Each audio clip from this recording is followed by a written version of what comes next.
If everybody can go ahead and take their seats, we can get moving into the next panel.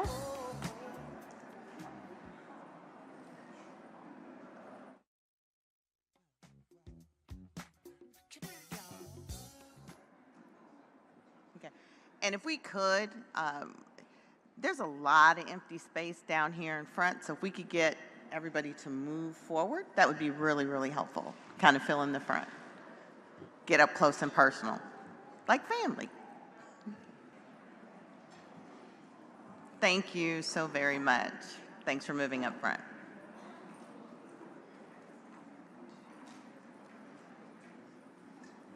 There we go. Good morning, everyone. My name is Dawn Jordan Jones, and I'm the new Brand and Communications Manager here for ITSMF. Thank you. For those of you who are tuning in online, don't forget to continue to engage with us in the comment section and using your hashtags throughout the event, hashtag ITSMF S1-23, hashtag Reboot, and hashtag It's My Family. And for those of you who are using social media, don't forget to tag us as well on your pictures. Our next panel is Resignation or Reboot with panelists Kimberly Bailey, Doug Ash, and Dwayne Allen, and it's moderated by our own board member, Rona Bunn. Without further ado, please welcome our speakers to the stage.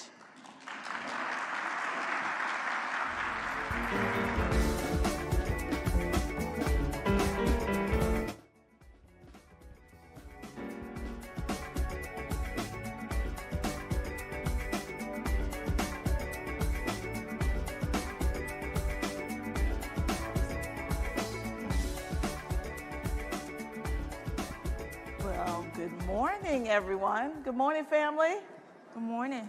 We are getting ready to talk about some stuff that y'all really want to talk about. I remember when I was sitting here thinking about reboot. Reboot, that's where we're getting ready to go. But before we get started, I really want to give a chance for you all to get to know the panelists. So if you all would take about 20 seconds, 20, 30 seconds. Yes, I'm giving times. 20 or 30 seconds, we're not doing check-in. 20 or 30 seconds to talk about, who you are, give people an idea about who you are and what you're doing. Dwayne. Oh, sorry, okay. First of all, good morning, family. You look beautiful. It's so good to be here. That's 5 seconds. My name's Dwayne Allen. I'm Senior Vice President and Chief Technology Officer at Unisys. It's a global IT services company. And prior to that, I was at Microsoft in 10 years in 3 different industries, which I'll talk about. Excited to be here this morning. Good morning, everyone. I'm Kimberly Bailey. I am a principal consultant with INRI. They are a ServiceNow elite partner, and I am the former CIO for the city of Memphis. Good morning, family. I am Douglas Ash. I am the proud son of Solomon and Lillian Ash. I'm the youngest of 11 children, 24 and 37. 24 years I've been with this outstanding organization, and 37-year career in business and technology. So good morning. Good morning, everybody. All right, yes, we definitely have to do that. Yeah, because this is the new day. We're going to talk about that at the end. Mm-hmm. And then we'll be standing and doing that, right? My name is Rona Bunn. I am the Chief Information Officer at the National Association of Corporate Directors. Formerly, I was the CIO at the International Trade Administration, which is part of the Department of Commerce. I have 25, 30 years. I'm dating myself. Y'all probably can't tell that, right? But I have about 30 years in business and technology. And so we're going to just jump right in. So we're talking about resignation or reboot, right? Lately, there's been lots of buzz about the Great Resignation, right? But the executives are fully participating in this Great Resignation. And so, like others, taking time to reboot, rethink, and shift. And so they're rethinking about their space.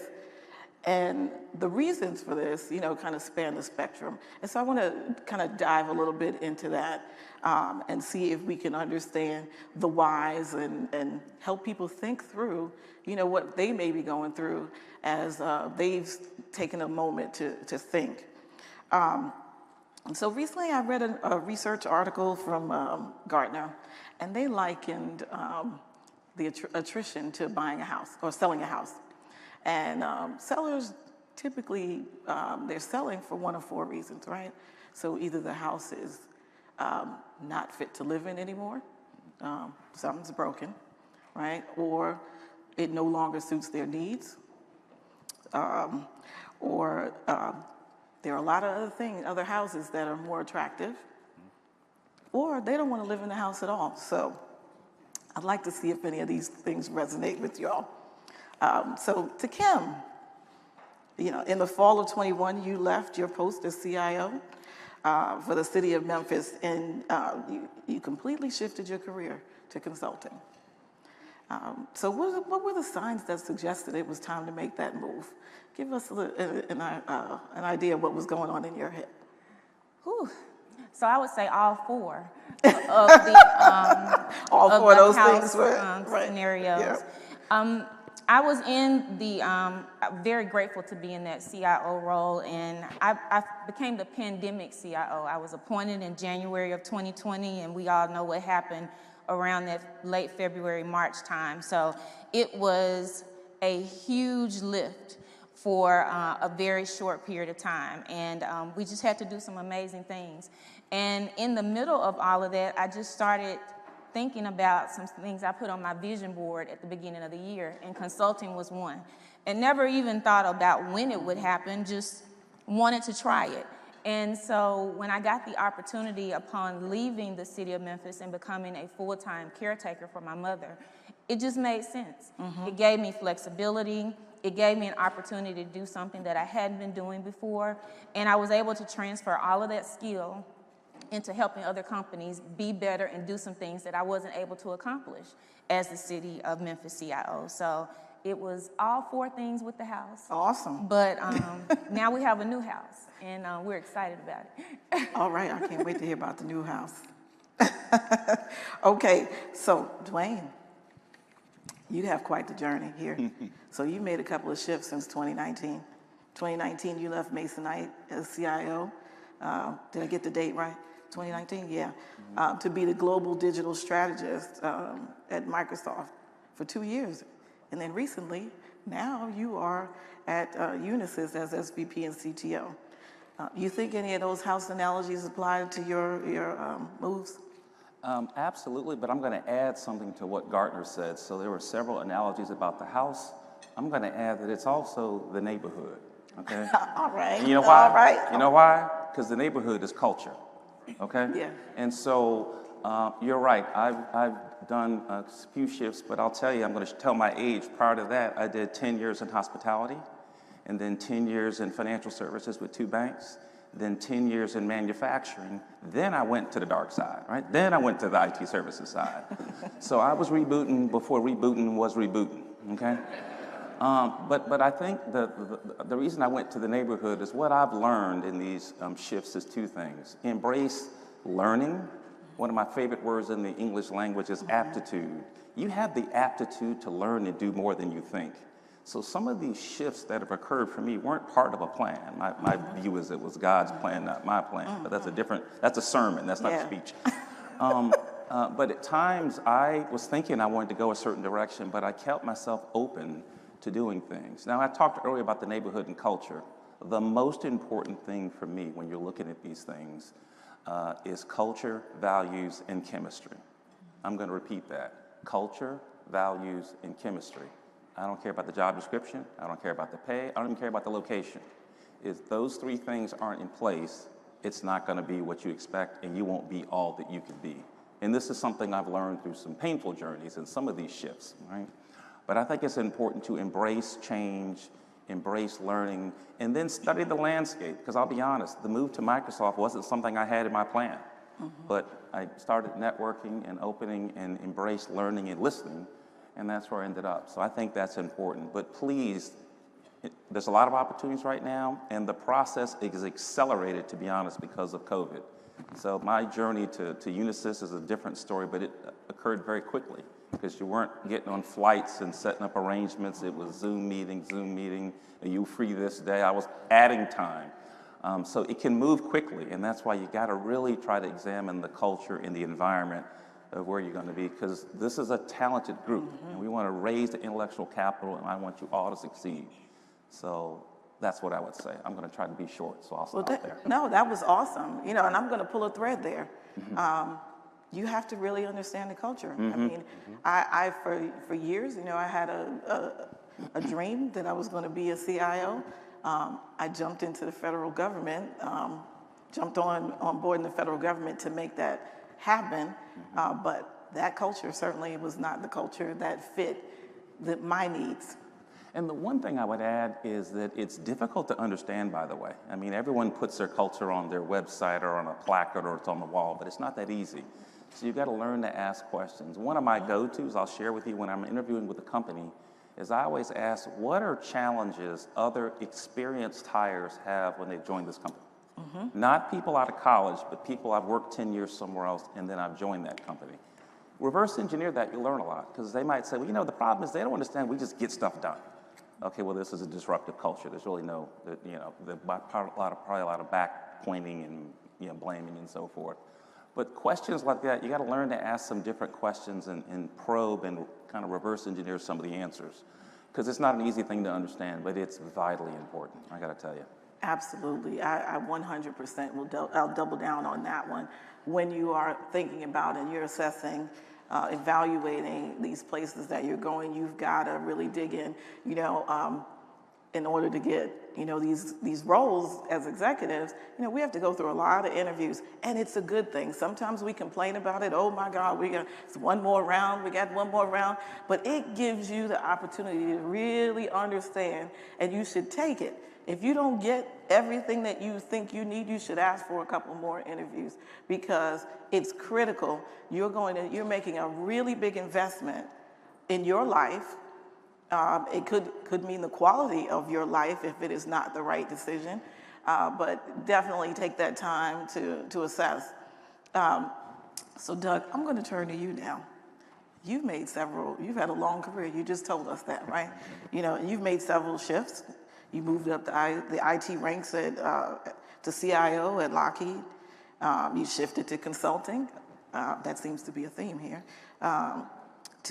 You became managing director at Deloitte, and now you're getting ready to make another turn. So as you think about these shifts, what can you share about the big decisions you had to make along the way as you rebooted into new industries and roles? Do you think it was the pandemic that's causing you to do this now, or is it something else? I think it's both. We want this pandemic to go away. There will be another change that happens. So what I would encourage everyone to do, I call it, what's your operating model? Dwayne almost hit two of my three: credibility, value, impact. Credibility, value, impact. So it's pretty close, right? And the whole point about credibility and making these big decisions is you want to think about, what are you bringing to the table? Yes. Do you have a point of view? Have you prepared and read the annual reports? If you're an entrepreneur, do you understand the market? So you must bring that personal eminence to that credibility. And then the value is, make sure you understand, your own values, not the organization or the company's, right? What are your values? And then the impact, let people know what you're doing. Yeah. Showing up, doing good, don't get you there. Yeah. Let people know the value you're bringing. And I say that, given these different decisions I made, I never forget that I moved my family 7 times. 7 times, I moved them. And I wanted to be a president running a larger line of business. I had probably $1 billion in contract value. And by the way, I went to the other side purposely in this same family. When I said, I'm getting out of technology function, I'm going to run a line of business. I started serving clients early in my career, I'm gonna go do it. And I know I got a lot of odd stares and counsel, but I did it. But I tell you what though, those jobs are hard. Yes. Those jobs are hard. I'll give you a quick analogy. When I was pursuing a president role to run a $3 billion line of business, I liken it to this. Are you prepared, Doug? A mentor asked me, do you have the stomach for it? No one ever said that to me. Do you have the stomach for it? And after I walked away from that conversation, I liken it to this analogy. Your neighbor's grass looks very green. You don't see the neighbor pulling the weeds by hand at 4 a.m. Right, right. You don't know what it's like, Doug, to drop everything and jump on the corporate jet to go address the customer issue. When you think about that, do you have the stomach? So whatever the role is, it doesn't have to be what I described. You know, think about credibility, value, impact. Think about, are you strategically relevant? And then pull in your values. And then think about, what are you really willing to do? And that's the stomach comment. Yeah, I can certainly talk about that. I mean, it is, like I said, you know, I had this dream to be a CIO, but I had no idea. No idea. And so I'm actually going to shift a little bit. We talked about something else, but if you have no idea, you know, as you're contemplating some things, you really got to use the network to figure out what you want to understand these things before you dive in. So as you're thinking about it and dreaming about it, and one thing is, we got a great family we've got a great family to ask questions on, and I've used that in my career, right here, when I was getting ready to make my last pivot. But can you all talk about some of the things that you did? Go ahead, Doug. I'll just make it quick on this family, and granted, Rona and I did the fist bump. All of you have PTO. Whether you own your own business, Mr. Bafferty, you have time that you can take off. I flew out for a 30-minute meeting from Florida to California to meet with Shelley Archibald. I sat in Greg Morrison's wine cellar. We affectionately call him the wine aficionado. For a 30-minute meeting, he and his wife are headed to a black tie event. 45 minutes into it, he said, "You still haven't told me what you really want to do." His wife came downstairs, kind of beckoned that time to get dressed. He said, "One moment, I need another 40 minutes with Doug." Those are just examples that's in this room, and I know Gardner talked about the house, and I'll pass it on to you, Kimberly. And I also believe that you can get a second house. Yes, you could Airbnb and lease the house that you had, because that second house you're pursuing could be what you may want later or currently in your life. You could be a 1099, challenge the current status quo on employment arrangements. Say, hey, I'm going to lease my house. And then finally, I'll just leave you with, you know, just think about your values with some help along with a coach. I liken it to, we were having a conversation last night. Elite athletes have a coach for training, recovery, mindset, techniques, skill. Diet. What makes us any different? Diet. What makes us any different? You all are elite leaders. Get a coach for your mindset. We talked about it. Get a coach for your techniques. Get a coach for understanding corporate finance, not budgets at a department level. So anyway, I just wanted to pass on some of those nuggets as we... And I'm going to just tag on to that. We got a lot of coaches in here. Can the coaches put your hand up? We got a lot of executive coaches in here. They're right here. So if you need to get your mind right, like Doug just said, and there's one right here also, we'll pass it on to Kimberly. Go ahead. So I think what Doug has said is very important. Not only can you lease the old house, the new house can be custom built. You can make it what you want. Amen. You know, you move into roles that are already predefined, but you don't know the design plans behind them. And you learn that along the way. But when you finally take control of your career and how you see things going, you can custom build that next phase for yourself. Love it. For me, what has been key, and I have to be very honest, I'm very new to ITSMF. I joined in January.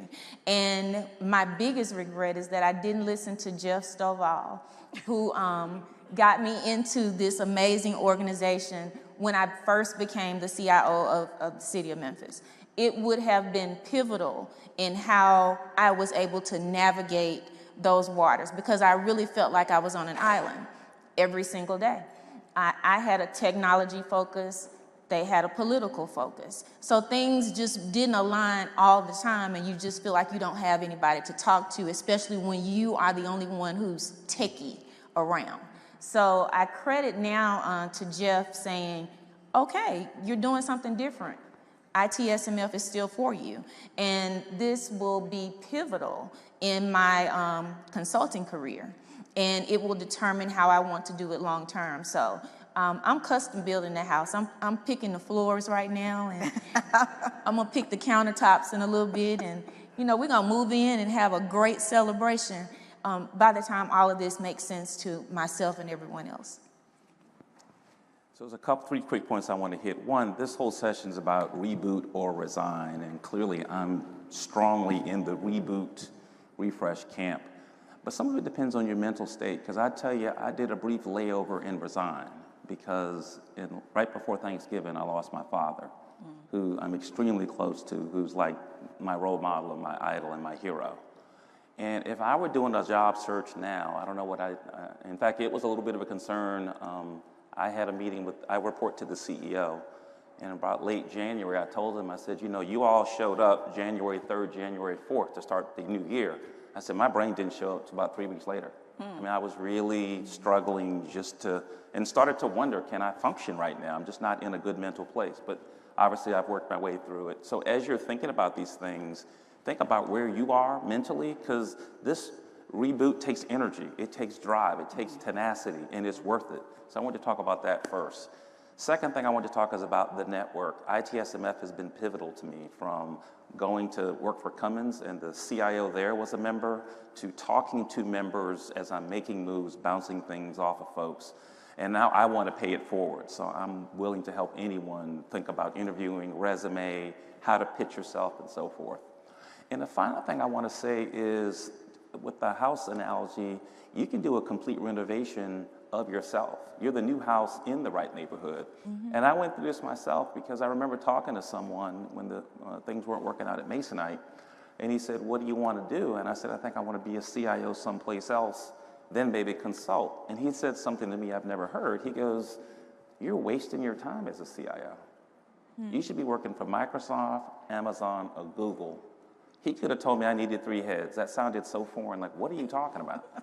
And little did I know, the role I went to in Microsoft to interview for was essentially a consulting role. It was this global digital strategy group. There's only 80 in the world.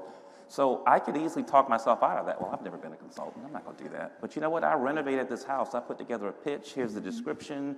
Here's the engagements I've led. Here's all the consultants I've worked with.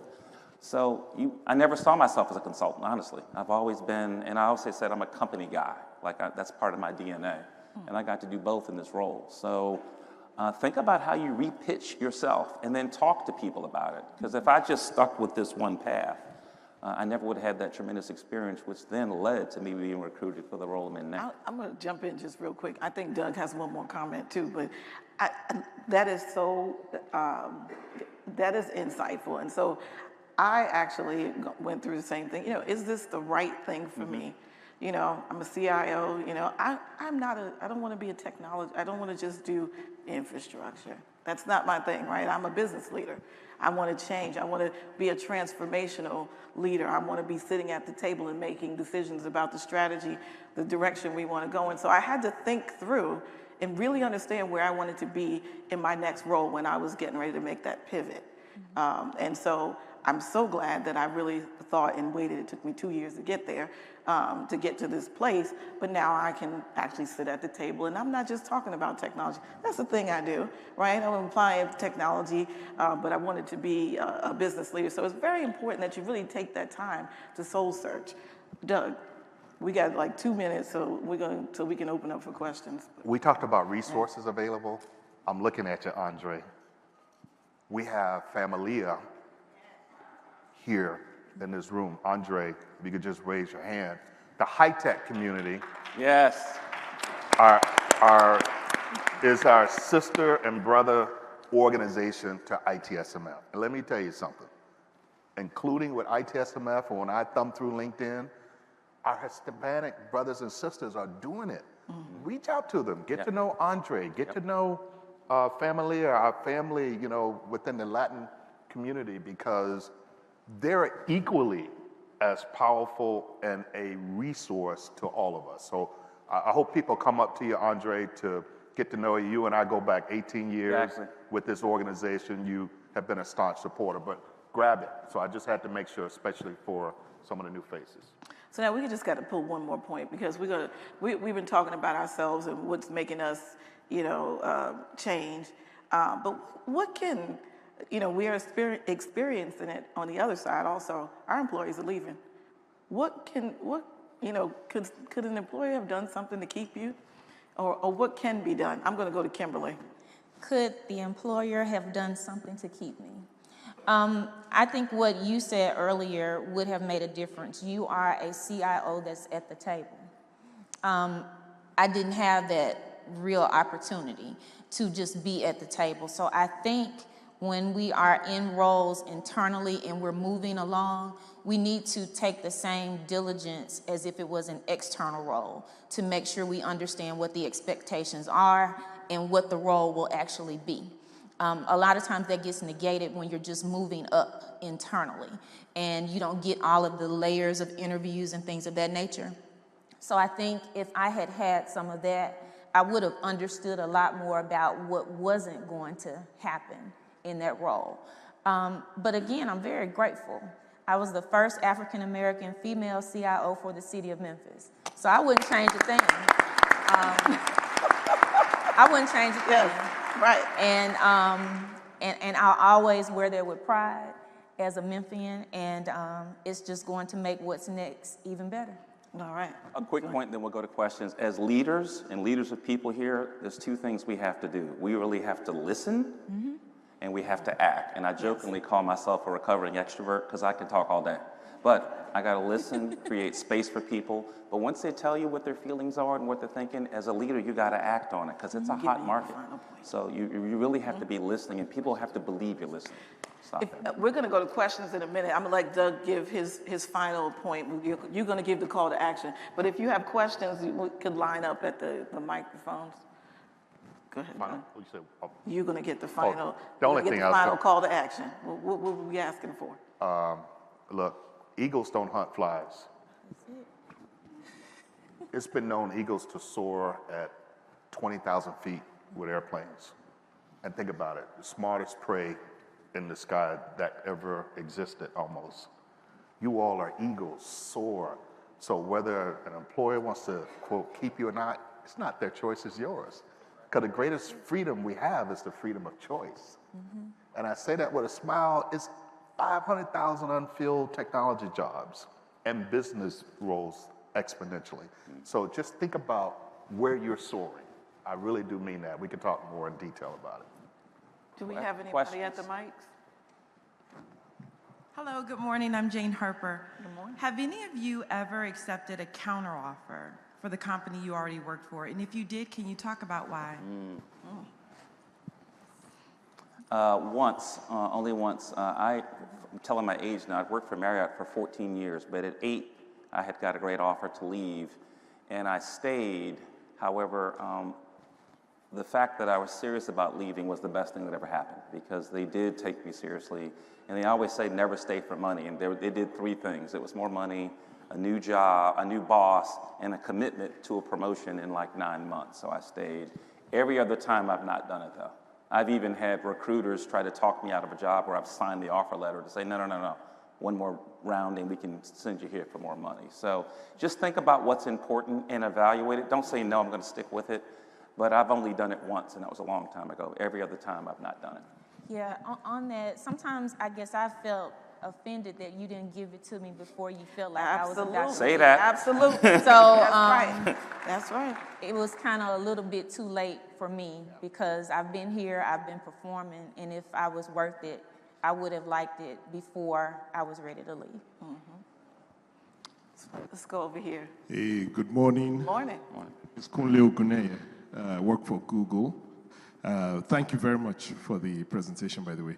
Question is, how do you negotiate with your family as you make all these transitions?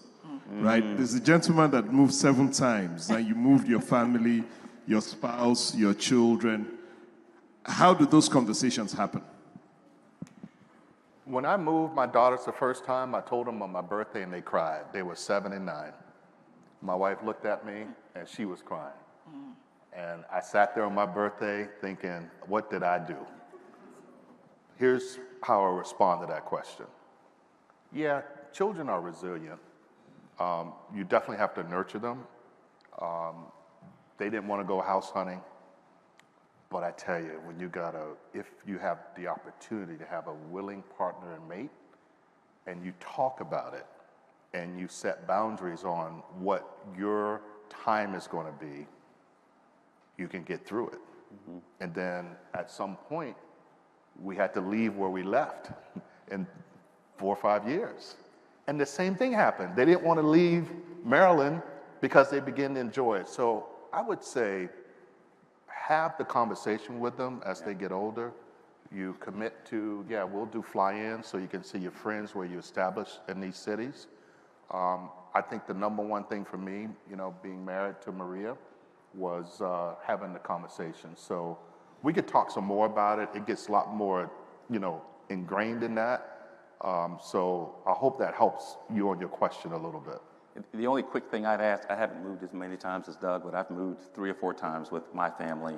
And the thing I learned after the first time is to get them involved in everyone. Usually the spouse can be understanding, but help people understand it. The first time it was like, guess what? And that didn't go so well, right? So you kind of lead the witness and, hey, this is what I'm thinking about. And it's kind of tricky because I'm kind of superstitious. I don't like talking about something until it's final. Until the offer's on the table, I tend not to talk about it. But you got to open up the concept. Maybe if you don't talk about the company, but hey, how about this? This is something we might do. Because one time I was contemplating, it didn't happen, but my daughters were in high school, so that would have been a difficult one. So I kind of got the process going. So, thank you for that. We have a question over here. Good morning. Good morning. My name is DeLovely Gibson. I'm with Equifax. Thank you so much. Great insight. I know some of us leaders in the room are faced with our leaders making some of these decisions. I was actually out till midnight last night with my senior leaders and their spouses to show appreciation. And we often hear that people leave their leaders. They leave managers. They don't necessarily leave companies. So I've heard the things, I do reach out to families. I am trying to make sure that my leaders are feeling supported and they get the coaching and the development that they need. Are there some other areas that you have seen work to make sure your leaders are making decisions that keep you successful as well? And I'm all for seeing people move on, but at the same time, I just want to make sure that I'm looking at all those blind spots to make sure I'm keeping the best leaders.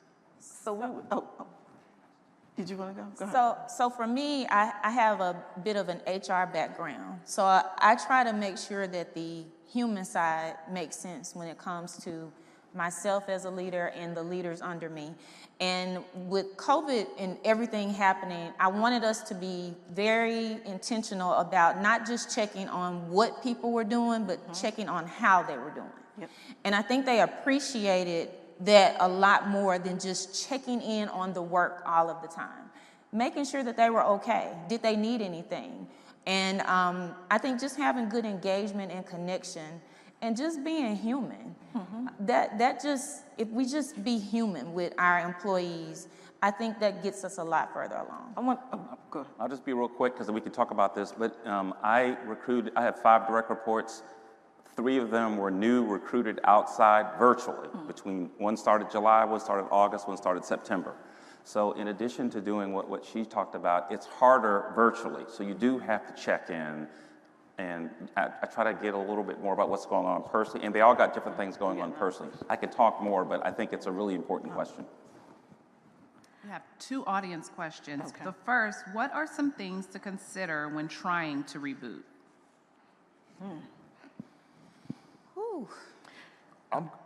Go ahead, Mona. No, go ahead. I'm just going to go back to values. Really hone in on what's the values. And I have a saying for myself: compromises, sacrifices. So when you're thinking about reboot or stay, what are the values along those continuums? I will sacrifice the missing of a ball game or a dance for my girls. And I will be all apologetic and look the ways to make it correct. I will not compromise what makes me and my family happy, and I will not compromise integrity, and I will not compromise someone else making a choice for me. So I just set a line around sacrifices and compromises that helps guide me in some of these decisions and career choices. So I don't know if the question was, and that's certainly a great point of view. And I'm wondering if the question is more of, is it time, as we're going through these decisions? And, are you uncomfortable? Do you feel like you are making the impact? I think we said that. Are you making the impact that you want to make? You need to think about, where you want to be, reevaluate where you want to be in that next step in your career to make sure that whatever you're doing is aligned to that. And if it isn't, you should exit stage left, right? Quickly. Did you want to say something? I'll be real quick. I think it's about self-examination and what are you really passionate about? Because people have you doing jobs that you can do, but what do you really love doing? I'd start there. And then what can help me get to the job that like I like to say, I wake up this way. I'm ready to roll because I really love what I do. I didn't always think that, and I wasn't always that way. More to talk on break, but try to be quick on that one. Do we have time for one more, Rona? It says we have 7 minutes, I think. Okay. Yeah, I didn't realize that was only the talking time. I'm excited about that. The Q&A time. All right, let's roll. So I have another virtual audience question. Can you share a moment in your career where you felt you were not effective in your role, and how did you bounce back? Where you felt you were not effective? Oh boy. I can talk about that. I think we all feel that way based on results. If you're really results driven and things aren't just happening the way you would like them to be, you feel like you're not being effective. I think the biggest thing for me is just having someone to say it's okay. And I'm a checklist, and it was so many things that I wanted to do and so many things I wanted to see done. And so I didn't feel like I got this accomplished, but I had to kind of reshift how I looked at things. What did I actually get done? And how did it actually move the organization forward? Right. And so when you start looking at things differently, because for me, I'm my biggest critic. I will never do enough to me. But when you look at what you have contributed and how things have changed, you realize, we did make a difference. So I can say, okay, this was indeed effective and the organization is benefiting from it. And, so I think you just have to kind of do a self-evaluation of how you look at the things that you're getting done. And when you can't get to something, it's okay. You'll get there. She pretty much said everything I was going to say. So we can move, I was just going to say the answer is yes, and it affects everything. And there's one specific point in my life where it affected my personal life, my father. Everyone knew, man, you're not the same. When I said it's time to move, everyone was like, I know. You're right. Yes. So yes, that's right. Ineffective in my life, not just work. So I want to just pull on that just a little bit. Yes, when it is affecting that quality of life, you're not sleeping. You need to tune into those things. Absolutely. That there are signs. There are signs. If you're grinding your teeth, if you wake up and your jaw is sore, if you can't sleep, and I'm just going to tell you, this job is stressful. Being the CIO and being the foundation of everything that moves business. We have and I've heard it so many times, I would never want your job. And it will wear on you if you are thinking about it. And if there's too much going on, you've got to reassess and move, right? So we can go to the next question. Good morning, Renisha Jenkins, Advocate Aurora Healthcare. Similar to the comment that was made earlier of you have history in a certain role and that's what you just think you do. I've always been an app girl, but now presented with an opportunity to get out of that arena. I think you mentioned it as redefining your pitch. What are some things that you can do to shift that mindset to open yourself up to more opportunities outside of those typical areas you've been in? One, if it's something you're really passionate about, as I said earlier, start there. But then don't rule yourself out if you don't exactly match the description. Start to map, I've not been, for me, I've not been a consultant, but in a way I have. So start to think about how you have experiences that match what the job's looking for, even if it wasn't necessarily in title. and just don't rule yourself out. And I must share a model from this family that may be appropriate for the question to build on that.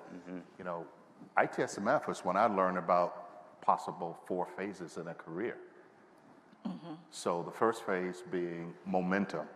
And you get out of college, you're early career professional, you are working on all of the job tasks, right? I don't think anyone in this room is in that phase. The next phase is harvest. Harvest is the second phase. And that's where you're forming competencies, skill sets, not related to a role or a title. That's where you're forcing yourself up periscope and look across and being bold and courageous about maybe new opportunities around the competencies you develop. And then the third phase being encore, where later in your career, you're thinking about how do I go and make a difference? And then the fourth and final being legacy. But I think in that, possibly in your question, in that harvest phase, it is time for you to look across with all of the competencies. I don't like skill sets because competencies and capability has process, imminence, tools, systems, relationships in it, okay? So try to think about where you are in that, and there's many people in this room that can walk you all through that in more detail. We have another? We have 2 more Over minutes. here. Oh, we have another. Hi, good morning. Morning. My name is Layla Scott.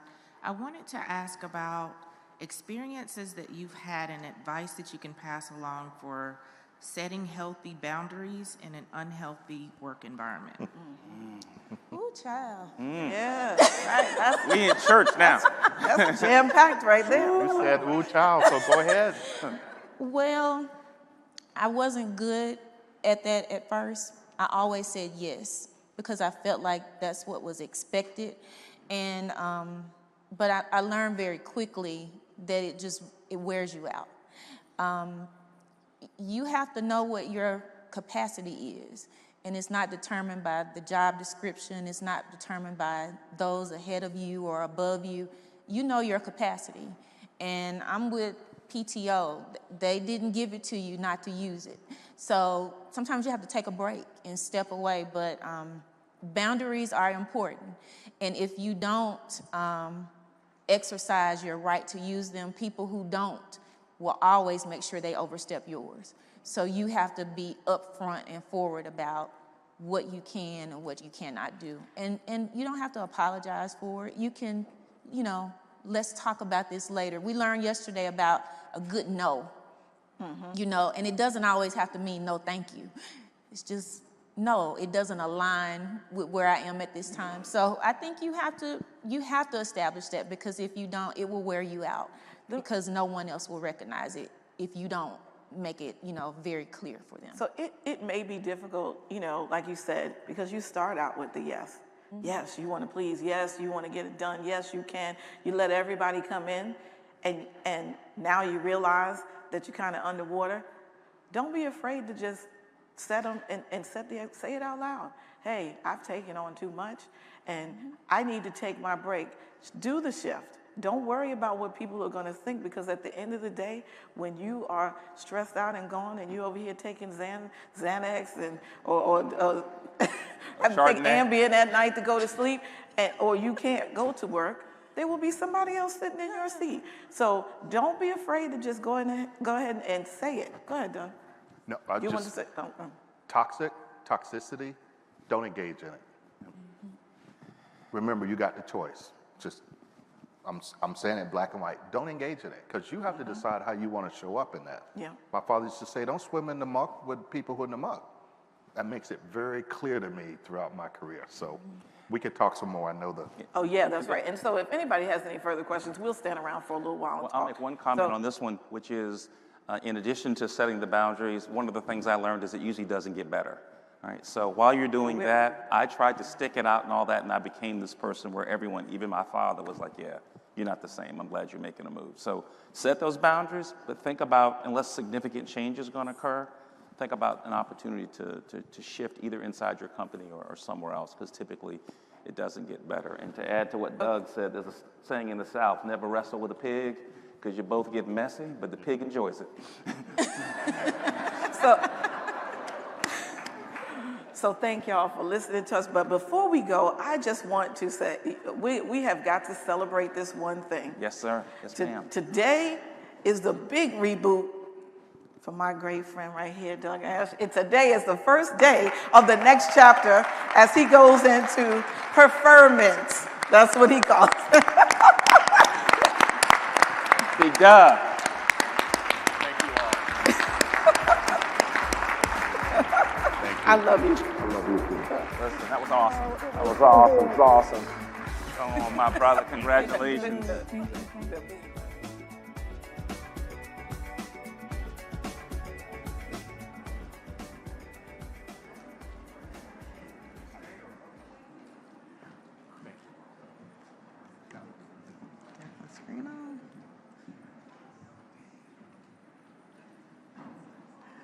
We'd like to say thank you to the panel that lent their brilliance this morning. Great nuggets to be able to take away. Thank you so much, Rona, Dwayne, Doug, and Kimberly.